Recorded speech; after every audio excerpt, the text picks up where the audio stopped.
Hello and good evening again here in the R3S stage. The next talk is again referring to the nightmares of an InfoSec professional who got imprisoned because he simply did his job.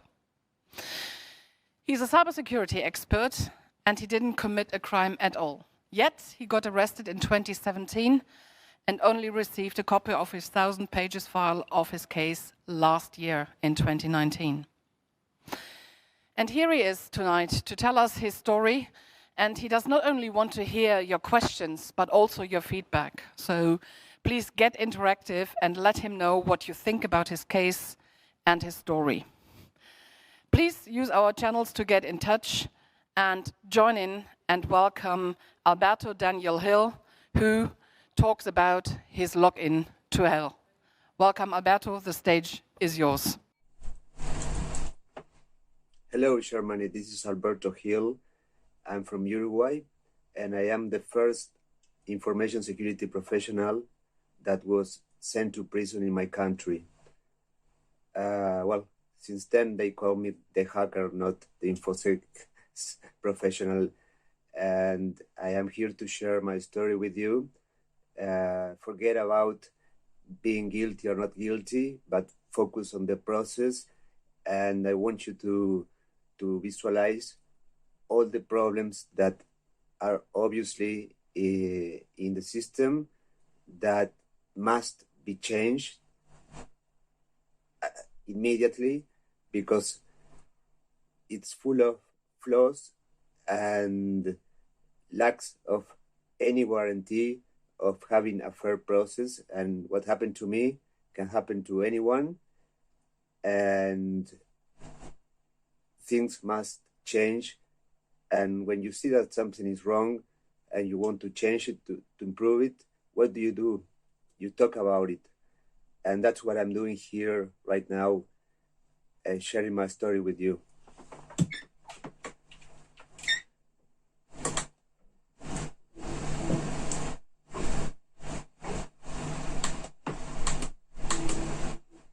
Well, I am an information security professional that has worked in security for 20 years in computer forensics, consulting, managing projects, implementing ISO 27000 systems. I work almost in every field of information security. I'm also an ethical hacker.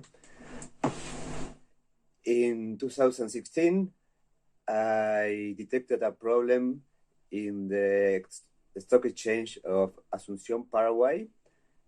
The system had an important problem.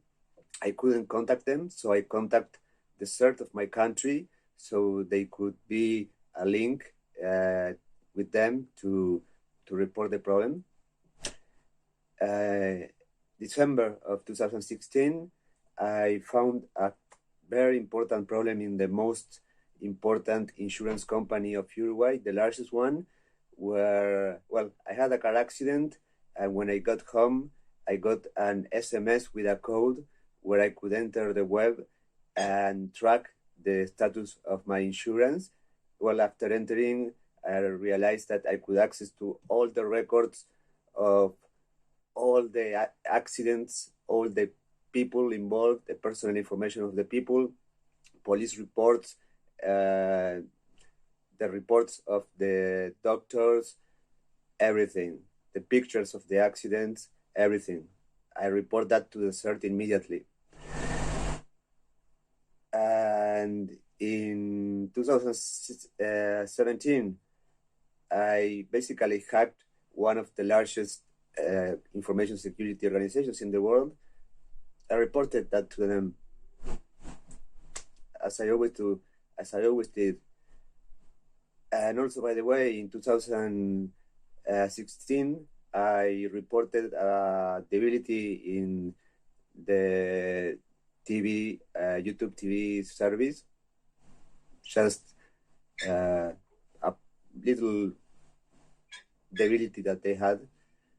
So before that, I have always reported every problem that I found because that's the way I am. I never ever got anything in return. Here we don't have bounty established, so you don't get money for reporting those problems. Well, and in 2014, I report a problem in a medical provider of Uruguay where you could access to all the system using the password admin and the username admin via web. You could access to all the systems with privileges of administrator. A year after that, in the same medical provider that was the medical provider of my ex-girlfriend, that's why I was accessing to that site, I found another big problem where I could access to all the information, just modifying the parameters of the URL. You don't have to be logged in, you don't have to authenticate you just have to alter just a number in the URL and you could browse all the patient's data, all the financial records of the medical provider. It was serious. I report that. In 2017, September, Interpol arrested me. They told me it was because of the medical provider. Apparently they were attacked in February of that year, and they received an extortive email asking for a certain amount of Bitcoins in order not to release the information that they had. And well, in my first interrogation with the people of the Interpol, they asked me, did you send this email? They told me, we have this paper where your IP address is linked to the email. I knew they were bluffing, that was a lie, that was not possible. So I smiled and said, okay, if you have that, then the mail was sent from my house, but I knew that was not possible. And well, the day after that, they came to my house to execute a search warrant. And one of the officers came and told me, okay, if you don't confess that you sent the email, we will go to your mother's house, we will destroy everything like we are doing here, we will go and arrest her and interrogate her, we will do the same with your girlfriend, so you decide. Well, I didn't know my rights, I didn't know whether I could have a lawyer or not, and I didn't know the implications of saying, yes, I did send the email, but I decided to say, yes, I did send the email, okay, to protect my beloved ones. And that was it. The thing is that when they came to my house, they were surprised by all the elements that I had, all the gadgets, all the equipment, and they were convinced that all those things were used as tools to commit crimes. They are just tools that any information security professional has. It was just the house of somebody with my profile. I think that they have no clue of what open source intelligence means because they didn't even bother to enter into my LinkedIn account to see who I was. So they could try to see things from a different angle and try to understand why I had all those devices in my house. I had a lot of, for example, credit cards, blank credit cards, a reader and writer of magnetic cards, which has an explanation why I had that. But they were convinced that I was carding. Later, in the most important newspaper of the country, appeared that, okay, the hacker was also cloning credit cards as an affirmation without having done any research or review of the material. They just said I was cloning credit cards. That was not very professional, I think. Well, I was sent to prison, I didn't have time. I didn't understood anything. Everything was very, very fast. And I was sent to prison. I spent 8 months in prison. I was denied being released 3 times by the judge because she considered that my possibility of escaping the country was high and that I could alter the process because of my high knowledge of computers. Basically, she was saying that with my mind, I could alter evidence that was stored and locked in a police facility, which is ridiculous. Okay, my lawyer appealed what the judge said, and after 8 months, the appeal was in my favor. I was released with a bail. I am actually on a bail right now, and that's when I could get home. When I get home, when I returned to my house, I couldn't believe what I found. I found 30 hard disk drives on the floor of my apartment. 30. That was ridiculous. I mean, how could they leave 30 hard disk drives? That's impossible to understand.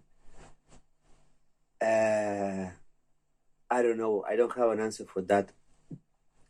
After a year of being released, I could finally access to the file of the case that is a 1,000 pages file that I have a copy with me, and I couldn't believe all I read. The director of security of the CERT, the person which I reported the problems with the medical provider, was interviewed by the judge, and the judge asked him, okay, did Alberto Hill report any problem in the medical provider? And his answer was, I do not recall that. I checked some files and I didn't find anything. That's not an answer for that question in that scenario. You are in the middle of a criminal case and the mails have a tracking number, an ID number, and all you had to do is to get into the system and answer yes or no. I do not recall. It's not an answer for that. I do not recall. It's for the judge. Okay, the director doesn't remember, so this guy didn't send anything. He's lying, and as he's lying in this, he's lying in everything. Let's put him behind cells because all he's saying is a lie. He's not trustable. He's lying us in everything. Why did he do that? Why? You don't forget those reports of incidents. You might forget about a virus problem or I don't know. But when somebody reports that you can access to a system of a medical provider with the credentials admin, you don't forget that. And the second report also, you don't forget that. And you have to work with the medical provider in order to solve the problem. So I don't understand why his answer was that. And well, it was all very frustrating for me. And well, there were some problems such as the search warrant didn't have, my name was wrong, the date was wrong, and the scope of the search warrant was not respected. The register of seized items was a paper saying we seized many pen drives, many hard disk drives, no chain of custody, all the evidence was contaminated, could never have used for anything, and they seized all that from my house. But then I asked for a third-party independent review of the investigation, and that was denied. It's a right that we all have in any process of this kind, requesting another opinion from somebody independent who can review all the things how they were done. No, that was denied, and they didn't preserve the evidence, which is the servers of the medical provider, that they were not preserved, they were not cloned, they didn't make any images of the servers of the information. For the records, the only copy of the extortive email is a printed paper. That's not serious at all, and that is surprising that they don't follow the standards regarding computer forensics in a case that is basically is very serious. They didn't do anything of the things they should have done in order to preserve the evidence. I offered them to give them all my credentials, all my username, passwords, pins, anything to access to all the sensitive equipment, so they to make them to make them easy to review what I have, because I had nothing to hide. Also, I offered them to give them my credentials to access to all my services online on the web. I mean, I offer them, I will give you all the passwords of all my computers, of all the systems that I access, of all the encrypted devices that I have. And the prosecutor didn't accept. I don't understand that.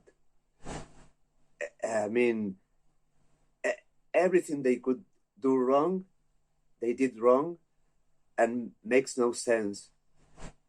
So many things that I cannot explain. And the last thing is just one tiny detail. The medical provider, here's a copy of the report to the police about the attack and the security problem, and it was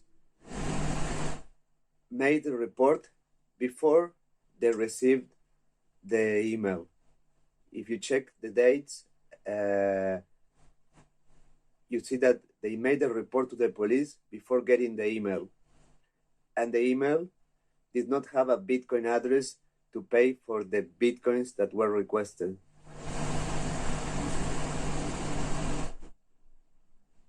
And I had to wait a year, and it had to be me, the one who found out all that. Nobody ever pay attention to that. No one ever cared. While I was interrogated in court, the prosecutor asked me about pen drives and viruses and a USB killer and a mask of Anonymous, but they didn't ask me why this email doesn't have a Bitcoin address to deposit the payment. No, nobody. I mean, it was me, myself, and I who had to wait 1 year and 8 months to access to all that and find out all that. And I'm still in the process. The process is still going. And the incompetence that I have to cope with is such that I feel so powerless that the only thing I can do is share the story with the world and try to force change in the system. Thank you, Germany. I hope to be there one day in person, really. I love your country and I love your conference. Thank you. What I have lived is something that I couldn't imagine that could have happened to anyone. And I was sent to prison in like so fast. I should have had time with my lawyer to analyze the documents that were supporting the. Hold on a second. That I think supporting the accusation. But no, I was sent to prison 8 months. Nobody reviewed the documentation. Nobody found out those things that were not consistent. Those things that I have no answers, and there are no answers in the file. Uh, that could happen to anyone, and that's scary. That's really scary because it happened to me, could happen to anyone, and something must be done. And here in Uruguay, I am like fighting with a wall. Imagine I offer to provide all the passwords to so they can review my equipment without any problem. I offered them. I asked for a review of a third party. They denied everything without a justification. They didn't justify the things that they denied. So it's basically I am powerless against a system that is powerful, and here there's not much more than I can do than just go on with the system where the judge has no knowledge about all these things related to computer related crime. She doesn't have to know, but she has to have competent people that give support to the judge in order to understand the problem. But those people are incompetent and she has to trust them. So I'm in a situation that is is is really really sad, and I don't find a solution for this because I did all I could to have a fast process to clear things fast, but no, the system has its time. It's taking ages, and all the answers that I get are not reasonable, and I don't know what's going to be the end of all this, but it's obviously not fair for me, and it shouldn't be like this. There should be a change. It's obvious. Well, personally, I agree wholeheartedly. So we have the first question coming in from the audience, who I think is still digesting what you just said. And I remember during the video, you mentioned like when you came back to your apartment that there were like 30 hard disk drives kind of spread across the floor. And the question is that obviously, can you add some more context? It wasn't 100% clear. What was the purpose of those 30 hard drives? What's the content? Were these your own, or did somebody throw them onto your floor? Can you just add a bit more background information and add context, please? Yes, sure. That's a good question. Basically, I was doing a research. I was going.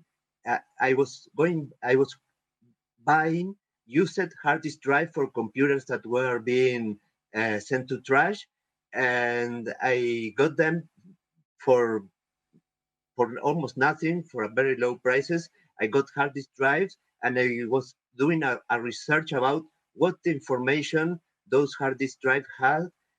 For example, there were hard disk drive for companies, and I could see that they didn't have any kind of measure to wipe the information, to delete the information before sending the computers to trash. So I bought that for that purpose. They were mine, and I'm actually lucky that in part that they left them because the contents were not mine. Actually, it's a Pandora box. I didn't know what they could have found, and probably it would meant more problems to me. But yeah, they were mine, and I have to add, not only that, I said 30 hard disk drive, but I also left 3 computers, 3 cell phones, among other things that they didn't say.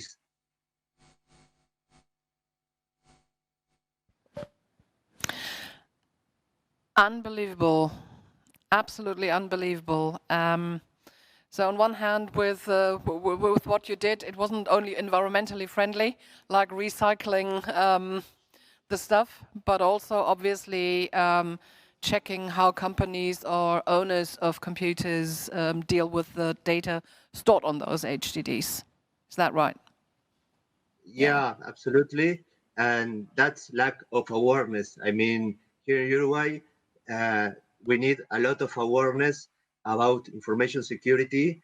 We are, well, compare, I think it's all the same. The justice, the police, the companies are all the same level of maturity in terms of information security. We are like 1,000 years be, behind the rest of the world. Wow. So at the moment, we didn't get any additional questions, and this is not because people aren't interesting. I think again, it is absolutely unbelievable, and I think hard for the people to believe that this is actually a reality in, the year 2019 slash the year 2020.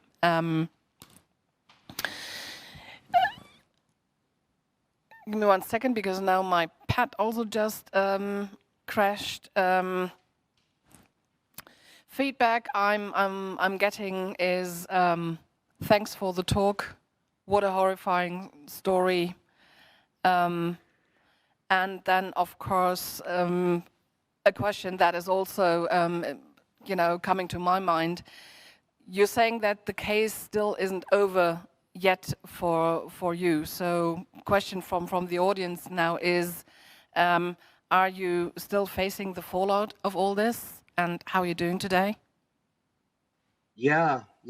I mean, it's been very complicated for me.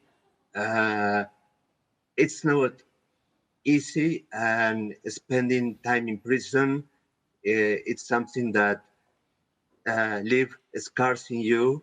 It changes you. I mean, somebody with my profile that is not violent, it has never committed a crime, is from one day to another introduced into an environment full of violence, full of drugs, full of things that you are not used to be around.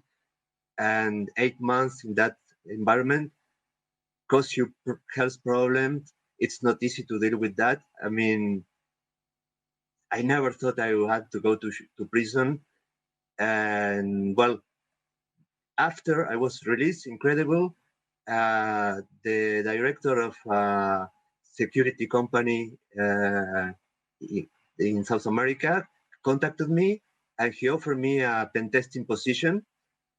So I was like, uh, in society here and anywhere in the world, they don't see me as a criminal. They don't consider me as a criminal. And actually, in the market, they actually see it as a plus, as a bonus. If you spend time in prison, it's like your market value goes up. Like, I don't know, Kevin Mitnick, all the most famous hackers spend time in prison, so it's like your status goes up. But okay, I wish I wouldn't have to leave that, and I didn't accept the position because I was coping with some post-traumatic stress disorder and other conditions that were direct caused by the prison time, and I had a lot of offers to work from many companies in Uruguay and other countries that I had to reject because my doctor that is treating me, he doesn't recommend me to enter into any uh, position that requires uh, a lot of responsibility. So that's the pay. That's the price that I am paying right now for all that. Uh, so it's not nice, uh, but I am living and I can't change the past. I hope to change the future. I hope to to be the last person that lived something like this in Uruguay. Well, and with all the elements that I have, I think eventually the case will close in my favor. I mean, if it's not, I could eventually go to an international tribunal in The Hague or I don't know. And in that scenario, there's no chance I can lose. But that involves a lot of energies, time, money that after 3 years, I have lost a lot of energies and my health. I need to take care of my health, so I have to put everything in a balance and decide what to do. Do I go with this till the end? I would like to, because if I do, I know I will win, and that will, yes or yes, make things change in Uruguay if I do that. But on the other hand, I have to think of my health and my family, and this hasn't been easy for any of us. Yeah, I understand. And so what do you think if you have the energy at all to think about it? Not sure if I would have it, to be perfectly honest with you. What do you think would need to happen in your country in order for the system to change? Is it a lack of education related to cybersecurity topics in general? Is it a problem that lies within the legal system in total? But I mean, you mentioned that even Interpol got involved and they didn't behave any better. So any thoughts on that? So how do you think, or what would need to be done that it won't happen again, and that your case will be closed pretty quickly, and of course to your favor? Yes, good question. There are many elements that are involved in the whole problem that I could visualize. I mean, I was lucky that I had the experience of having worked in computer forensics. I have experience in that, so I could clearly visualize the problems that maybe another person uh, without my profile or my experience would never be able to defend themselves, and they wouldn't notice, for example, the problems that for me were obvious. The thing is that for the first thing is the legal, from the legal aspect, the laws in Uruguay are from the last century, and there are no legislation or laws against computer crimes. Uh, if you hack a computer system, it's not a crime in Uruguay. All the crimes related to computers are uh, prosecuted by analogy. For example, if you are a victim of a ransomware attack, they used the case of the old legislation that is extortion, but there's no such thing as computer-related crimes. If you release confidential information, well, there's a law from 100 years ago where if you release confidential information and you work for the government, then that's a crime. So it's all with analogies. There are no laws related to computer crimes. That's the first thing. There should be a new legislation, and we should uh, update and be aware that we are in the 21st century. It's 2020, and we cannot keep using laws that were created 100 years ago. That's the first thing. And the second thing, when you mentioned about when you asked me about the interpolations and the competence, well, they do here in Uruguay, they do not require any certification, any certain experience or anything in order to work for in computer forensics. For example, you can be a person who started in the police and then was being changing positions, and you end up because you know about computers in the part of computer forensics, which but you have no qualifications, no formation about that. And even in South America, in the region in Argentina, if you are going to work as a computer in computer forensics for the government, they are required to have certain certifications from SANS, I think. I'm not sure, but you need to prove that you are competent for that. It doesn't happen that here in Uruguay. So those are two things that need to be improved: the legal system and also the people, the processes, and the police has to also be need a change to address all these problems. Yeah, and it sounds like your country isn't the only one that still has a long way to go, unfortunately. Yes, I am. I was after my story was made public, and well, it was part of a podcast called Darknet Diaries, and it was heard by 200, more than 200,000 people. I was contacted by people from all over the world, and people that experience also not things like mine, because my situation is an extreme case that is for a movie, a comic movie, or I don't know, a tragic movie, I don't know what. But people from Turkey, from another countries in Central America, they also have those problems with the laws and the law enforcement. Yeah, it's not only Uruguay. On the other hand, in the region, as I told you, Argentina, which is our neighborhood, uh, is pretty advanced in that part. Brazil also, but maybe the smallest countries are not. And who, how do we internationally do we force the countries to adopt certain, I don't know, you have to use certain norms, or you have to require this to do this job. I don't know. I thought, for example, Interpol should have a standard worldwide. Before what happened to me, I took for granted Interpol should work in the same way all over the world, should have the same requirements all over the world, but it's not like that. uh, how the world that sees this problem force the country to make changes? Uh, Me alone, I can do it, but if I share my story, maybe somebody will actually do something, or somebody will contact me, or something will happen. But the key is to talk about the problem and reach as many people as possible, because the change will have eventually. It's a matter of time, that's for sure. But it has to be immediately from my point of view.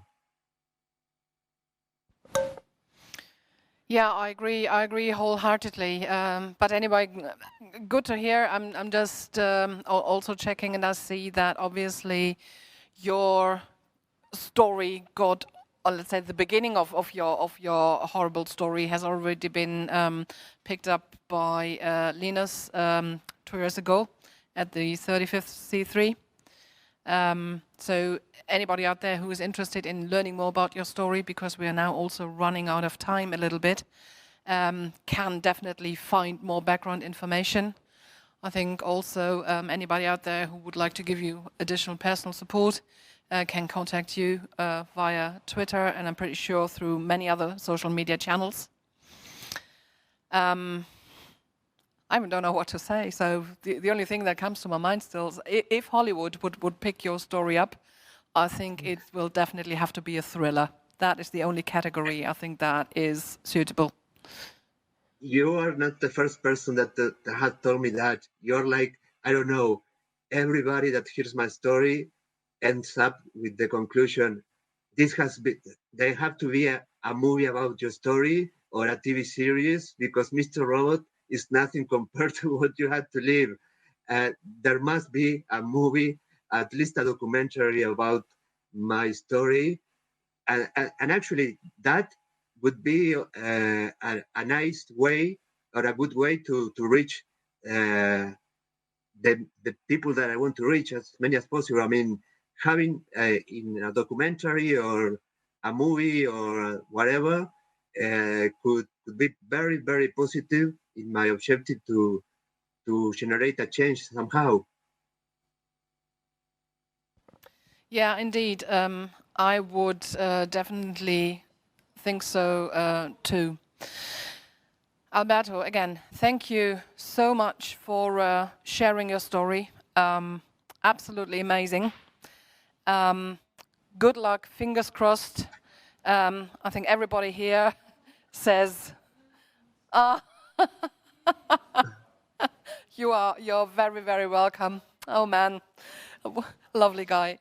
Yeah, so we are keeping our fingers crossed that everything will turn out perfectly for you, and that you will be a true free man and professional in due course. Thank you. Thank you.